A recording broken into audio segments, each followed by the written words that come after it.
Last episode में हमने देखा था कि सायुना बहुत ही ज्यादा गुस्से में किया। देखिए अगर मैंने उसका मार मार के हलवा नहीं बना दिया तो फिर मेरा नाम भी प्रिंसेस यून नहीं। जिस बार ये एल्डर किया था शांत प्रिंसेस शांत, आप तो उसका कंज्यूमर बना ही देंगे, प्लीज थोड़ा कम ही मारिएगा। लगता है बेचारा भूले भटके यहाँ पहुँच गया है।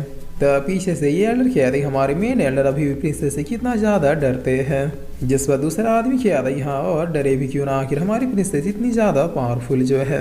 उन्होंने हमारे मेन एल्डर को बस एक ही पंच में नॉकआउट कर दिया था। तो अभी एल्डर किया था 5 मूव ज्यादा से ज्यादा लगेंगे और फिर उस आउटसाइडर का भी गेम बच जाएगा। जिस पर बगल वाले एल्डर किया था 5 तो बहुत ज्यादा हो गया, मैं तो कहता हूँ 3 ही मूव में वो खत्म हो जाएगा। तब इधर ये मेन एल्डर इस प्लेस से अपने सील को हटा देते हैं। जिस पर सायुन किया था कि नहीं तुम दोनों ही गलत हो, मुझे उस आउटसाइडर को खत्म करने में ज़्यादा से ज़्यादा 1 मूव ही लगेगा, तुम लोग बस देखते जाओ। और इतना कहते हैं सायुना बहुत ही ज़्यादा गुस्से में सीधे साशन के पास जाने लगती है। तभी साशन क्या था कि वो तो फिर से सायुन अब मुझे भी पनिश करेगी। तब इस वजह से सुनते सायुन एकदम से शौक हो जाती है। जिसके बाद ये सामने की ओर देखते हुए कह दी क्या पिताजी आप। तब साशन क्या था पिताजी का मैं तो आउटसाइडर हूँ और तुम तो मेरा मार मार के हलवा बनाने वाली थी ना। जिस पर सायुन यहाँ से निकलते हुए क्या देखिए वो दरअसल बात यह है कि मैं दोनों भाइयों को बुला के लाती वही सफाई देंगे। तब साशन सायुन के कंधों पर हाथ रखते हुए क्या था कि उसकी कोई जरूरत नहीं है, उन दोनों को तो मैं बाद में देख लूंगा, पहले तुमसे थोड़ी बातचीत हो जाए, क्यों है ना पापा की लाडली। और इतना क्या था साशन सायुन को किसी बच्चे की तरह पीटना शुरू कर देता है और पीटते हुए क्या था कि प्रिंसेस मैंने ट्रेनिंग करने को कहा तो दूसरों को परेशान किए जा रही हो। नटखट लड़की पूरा अपने बाप पर गई है, मौका मिला नहीं कि दूसरे को डोमिनेट करना शुरू कर दिया। गाइस देख लो असली फादर इसे कहते बेटा हो या बेटी बिल्कुल एक नज़र से पीटना चाहिए। जिस पर यूना बहुत ही फनी तरीके से रोते हुए क्या थी अंकल ब्लैकी आपके सामने आपकी गुड़िया को पीटा जरा आप कुछ बोलते क्यों नहीं। तब ब्लैकी क्या था कि अब मैं क्या ही बोलूँ, साशन स्टार्टिंग से जेंडर इक्वलिटी को सपोर्ट करते आया है, इसीलिए तो ये एक परफेक्ट मैन परफेक्ट फादर और एक परफेक्ट गॉड है। जिस पर अब इस नज़ारे को देखकर इन सारी एल्डर्स की आंखें फटी की फटी रह जाती है। ये लोग काफ़ी ज़्यादा शौक होते हुए क्या था कि हमने अभी देखा क्या। तब बगल वाला आदमी क्या था कि आउटसाइडर नहीं बल्कि प्रिंसेस के फादर साहब है। जिस पर सावशन अभी लूज किया था सॉरी मेरी बेटी थोड़ी चंचल है, अगर इसने यहाँ भी किसी को परेशान किया है तो उसके लिए मैं माफ़ी मांगता हूँ, मेरा नाम सावशन है। गाइस देख लो बेटी के सामने जेंटलमैन बनने की पूरी कोशिश की जा रही है। तब इधर ये लोग क्या थे अरे नहीं सर मेरा मतलब लॉर्ड सावशन आपकी बेटी ने हमें जरा भी परेशान नहीं किया है। जिस पर बगल वाला भी क्या था हाँ आपकी बेटी ने हमें जरा भी परेशान नहीं किया है, वो तो काफ़ी ज़्यादा संस्कारी बच्ची है। तब मेन एल्डर भी क्या था कि हाँ हम भी माफ़ी चाहते हैं, हमें नहीं पता था कि आप प्रिंसेस के फादर साहब है। खैर चलिए ना हमें थोड़ी खातिरदारी करने का मौका दीजिए, आप इस सेक्ट में पहली बार आए हैं। जिस पर आप सीन चेंज होता है हम देखते हैं ये सेक्ट वाले शासन काफ़ी अच्छे से खातिरदारी कर रहे थे।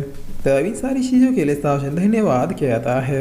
जिस पर ये एल्डर कहते हैं हमारे उस सेक्ट में आप पहली बार आए हैं, इतना तो बनता है। खैर आप जरूर जानना चाहेंगे कि आपकी बेटी हमारी प्रिंसेस कैसे बनी और यहाँ पे चल क्या रहा है। वेल द स्टोरी है कि हमारे उस वक्त सेट की कल्टीवेशन स्क्रोल और यहाँ के संसाधन काफ़ी ज़्यादा हाई है, इसलिए हमारे एनिमी सेट की लोग टेम्पल वाले हमेशा ही हमारे ऊपर अटैक करते रहते हैं। एक दिन एक बड़ी सेना था जब उन्होंने हमारे ऊपर अटैक कर दिया तो फिर हम लोग हारने लग गए, लेकिन तभी एन मौके प्रिंसेस यहाँ पर पहुँच गई और उन्होंने उस सेट से हमें बचा लिया। हाँ वो बात अलग है कि उसके बाद हमें काफ़ी ज़्यादा मार पीट के मेरा मतलब काफ़ी अच्छे से समझा बुझा के हमारी ये प्रिंसेस बन गई। तब शासन क्या था कि अगर मेरी बेटी ने इस सेट को चुना है तो फिर मुझे और कोई जवाब नहीं चाहिए, वो यहाँ रह सकती है। जिस पर सायुन क्या था कि मुझे यहाँ पर लाइफ टाइम नहीं रहना, बस कल्टीवेशन करनी थी जो मैंने कर लिया। मुझे तो आप ही के साथ रहना और आप ही टेक्निक्स को सीखने हैं, क्योंकि सबको पता है कि मेरे पापा इस दुनिया में सबसे ज़्यादा स्ट्रॉन्ग है। तब शासन क्या था कि बस पापा पिघल गए और ज़्यादा मस्का लगाने की ज़रूरत नहीं है, बताओ किंग और थैंक कहाँ है। जिस सायुन क्या थी उस बड़े से व्हेल से उसका ब्लड लेने के बाद हम लोग एक्सीडेंटली यहाँ पर पहुँच गए और यहाँ भी पहुँचने के बाद हमने 2 सेक्टों को लड़ते हुए देखा जिसमें से ऊसक सेक्ट हार रहा था। तब मैंने आके इन लोगों की हेल्प की और किंग और तेंगयुन दोनों भाई किन लोग सेक्ट की ओर चले गए, क्योंकि इस सेक्ट में मैंने कब्जा कर लिया था इसलिए वो लोग अलग अलग सेक्ट को कब्जा करने निकल गए। खैर हम तीनों का लाइफ और इस लैब में इंडिकेट हो रहा है, यानी सब लोग बिल्कुल सही सलामत है और चिंता की कोई बात नहीं है। तब शासन क्या था कि अगर ऐसी बात है तो फिर मैं उन दोनों से कांटेक्ट क्यों नहीं कर पा रहा, वो भी अपने टेलीपैथी पावर से। जिस वही उनकी आदि यहाँ कांटेक्ट तो मैं भी नहीं कर पा रही। तब ये एल्डर कह रही कि उलट टेम्पल हमसे कई गुना ज़्यादा पावरफुल है, वो सेक्ट को डोमिनेट कर पाना इतना भी ज़्यादा आसान नहीं होने वाला। इसके अलावा सिर्फ यहाँ पर किलो टेम्पल ही नहीं बल्कि कई और भी बड़े बड़े सेक्ट हैं जिस पर साशन कहता है इसका मतलब वो लोग सचमुच में बड़ी मुसीबत में है। तब सायुन कहती है कि ऐसा कह सकते हैं, लेकिन पापा आपको अपने बच्चों पे भरोसा रखना चाहिए। हम सर्वशक्तिमान फिजिकल सुप्रीम लॉर्ड साशन के बच्चे हैं, बस एक ही सहारे पूरी दुनिया भी तबाह कर सकते हैं। इसीलिए ज्यादा टेंशन मत लीजिए, दोनों भाई खुद से ही वापिस आ जाएंगे। जिस वक्त अभी यहाँ भी गार्ड दौड़ के आते हुए क्या था क्यूलम टेम्पल वालों ने दोबारा से अटैक किया है। द मेन एल्डर कह रहे क्या इतनी जल्दी वो लोग वापिस आ गए। और फिर ये एल्डर शासन से कह रहे कि आप यहीं पर वेट कीजिए, मैं तुरंत ही मामले को संभाल के आता हूँ। जिस वक्त सायुन कह रही कि मैं भी जा रही हूँ। तब शासन कह रही नहीं तुम यहीं पर रहो, यहाँ से आगे अब मैं संभालूंगा। और फिर सावजन इस मेन एल्डर से कह रही चलो दिखाओ मुझे कि आखिर ये क्यूलम टेम्पल वाले कितने पावरफुल है। तभी एल्डर कह रहे कि ओके ये तो काफ़ी अच्छी बात है। वेल प्रिंसेस यून आप यहीं पर वेट कीजिए, हम लोग तुरंत ही आते हैं। जिस पर यून बहुत ही ज़्यादा गुस्से में कह रही पापा के हाथ ही मेरा सारा आतंक ही खत्म हो गया। तब इधर हम बाहर का सीन देखते हैं जहाँ पर एक जाइंट मंकी आगे से एक्ट को डिस्ट्रॉय कर रहा था और करते हुए क्या रहा था, कहाँ है वो एयरगन लड़की जिसने हमारे क्यूलम टेम्पल वालों से पंगा लिया। उसे जल्दी बाहर लाओ वरना मैं इस पूरे सेट को ही डिस्ट्रॉय कर दूंगा।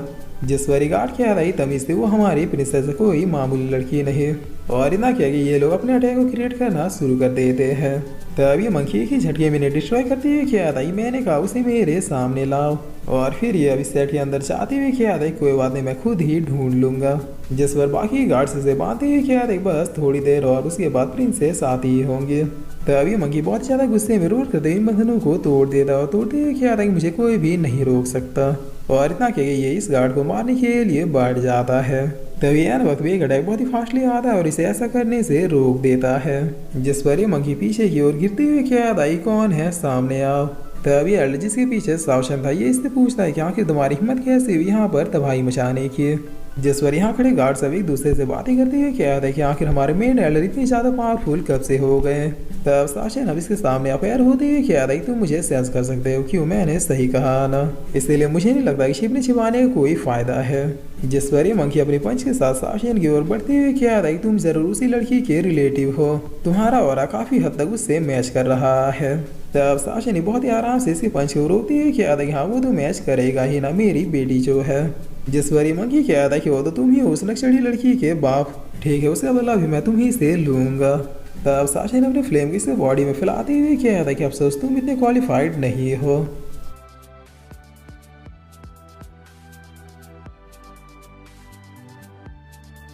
और फिर इसी के साथ ये एपिसोड यहीं पे खत्म होता है।